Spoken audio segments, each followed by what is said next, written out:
Welcome back in our channel Monima কিচেনে সবাইকে স্বাগত। আজকের আমরা বানাবো ধনে শাকের চচ্চড়ি। তার জন্য প্রথমে নিয়ে নিয়েছি এরকম ফ্রেশ ধনে পাতা, আর নিয়েছি বেগুন, আলু, এখানে নিয়েছি বড়ি।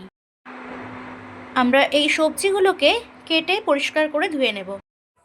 বড়িগুলো দিয়ে দেব।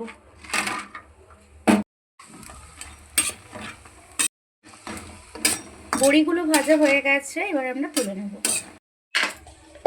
বড়ি ভাজা তেলের মধ্যেই আমরা দিয়ে দেবো শুকনো লঙ্কা আর পাঁচফোড়ন। ওই তেলের মধ্যেই দিয়ে দেবো আলু।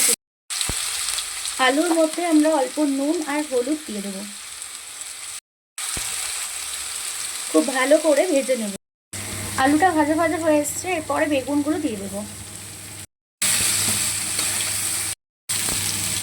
বেগুন আর আলুটা ঠিক এরকম ভাজা ভাজা হয়ে গেলে আমরা ধনে শাকটা অ্যাড করব। তো ভালো করে মিক্স করে নিতে হবে। স্বাদ অনুযায়ী অল্প একটু চিনি দেবো। বেগুন আর আলুটা সেদ্ধ হওয়ার জন্য অল্প জল অ্যাড করব।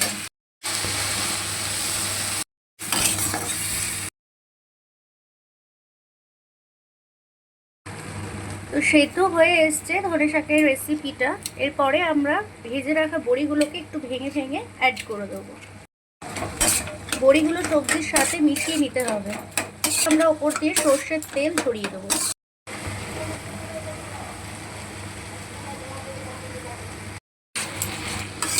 ধনে শাকের রেসিপি আমাদের কমপ্লিট হয়ে গেছে, আমরা এবার সার্ভ করে দেবো।